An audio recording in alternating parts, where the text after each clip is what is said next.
demokrasi, hak politik setiap orang, setiap menteri sama saja. Yang paling penting presiden itu boleh loh kampanye.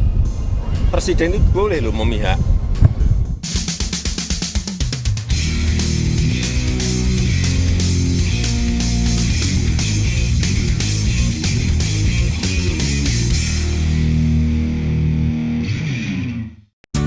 Sat sikat korupsi.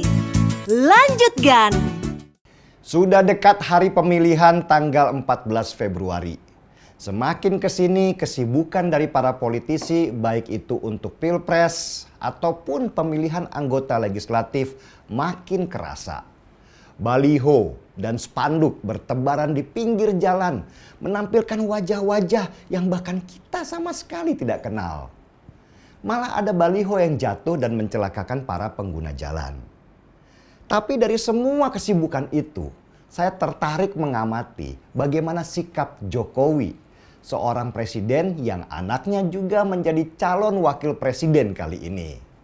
Dan ini sejarah baru buat bangsa Indonesia, di mana kali ini ada seorang calon yang bapaknya kebetulan menjabat sebagai presiden, sebagai ketua panitia dalam ajang kontestasi nasional 5 tahun sekali. Dan menjadi pertanyaan besar buat kita semua adalah seberapa netral seorang presiden ketika anaknya menjadi calon wakil presiden. Jokowi itu selalu menekankan di publik bahwa pemerintah itu harus netral, ASN harus netral, aparat negara harus netral. Tetapi dalam faktanya ketidaknetralan terjadi di mana-mana. Laporan dari banyak pihak ada kepala desa yang dikumpulkan untuk kampanye. Ada juga ASN yang tanpa malu-malu lagi ikut kampanye. Bahkan akhirnya presiden sendiri turun tangan langsung untuk ikut kampanye. Ya gimana lagi, dia kan seorang bapak yang anaknya ikut nyalon. Masa nggak mau kampanye? Itulah kenapa nepotisme dalam penyelenggaraan pemerintahan itu berbahaya sekali. Karena sulit bisa netral ketika ada kepentingan keluarga, saudara, juga kerabat dekat istana. Tapi yang lebih menarik buat saya adalah, untuk apa presiden turun langsung kampanye? Bukankah pasangan calon 02 yang didukung oleh presiden itu pede bahwa pemilu kali ini satu putaran dan dimenangkan oleh mereka? Kalau sudah yakin menang, kenapa mesti gelisah? Dari informasi yang saya dapat, ternyata kenyataannya nggak begitu.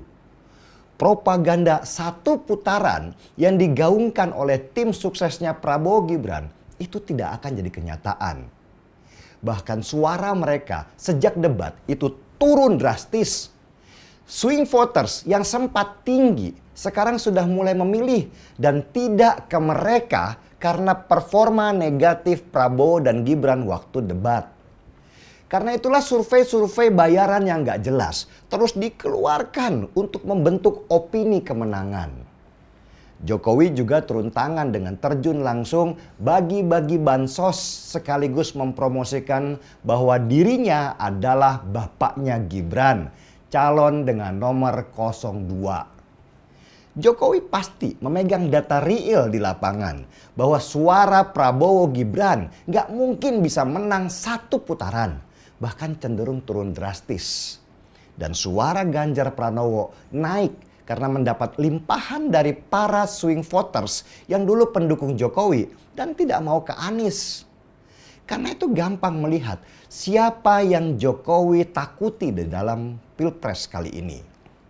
Petunjuknya gampang, siapa yang Jokowi buntuti terus selama ini.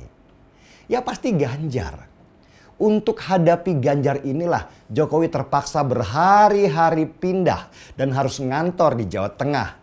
Padahal tugasnya sebagai presiden mengharuskan dia ada di banyak tempat di Indonesia, bukan hanya di Jawa Tengah. Saya melihat Jokowi itu mulai panik dan mendapatkan informasi dia juga sudah marah-marah di istana karena semua yang diinginkan tidak sesuai harapan.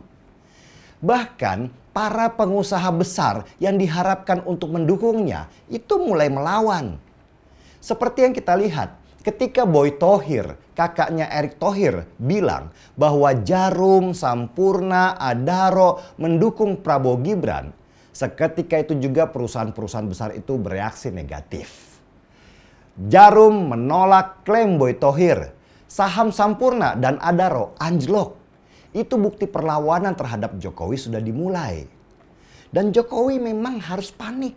Karena di putaran kedua nanti ketika berhadapan dengan Ganjar Mahfud, peluang Prabowo untuk kalah sangat besar.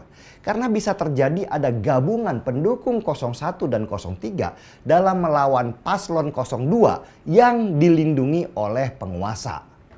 Ini bukan lagi tentang Pilpres, tetapi bagaimana David bisa menang melawan Goliat.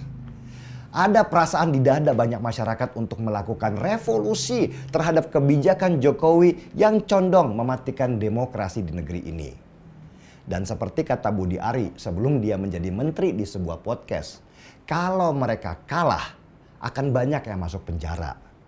Kepanikan Jokowi juga kepanikan para tokoh politik yang kabarnya banyak yang tersandera oleh kasus-kasus korupsi. Para tokoh politik ini ingin berlindung di balik jubah Jokowi dengan memenangkan pasangan calon 02. Jadi memenangkan Prabowo dan Gibran buat mereka adalah sebuah keharusan. Karena kalau Ganjar menang, maka palu hukum ada di tangan Profesor Mahfud MD yang pasti akan sangat keras menghantam. Jokowi adalah contoh dari konsistensi terhadap ketidakkonsistenan.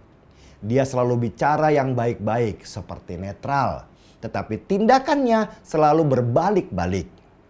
Jokowi tidak akan netral. Itu yang saya lihat sejak lama. Gimana bisa netral? Wong anaknya aja ada di sana. Demokrasi kita ini sudah rusak. Sistemnya sudah dihancurkan.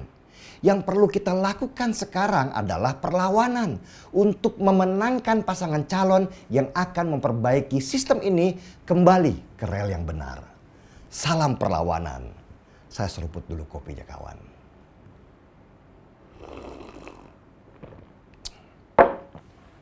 Gaspol.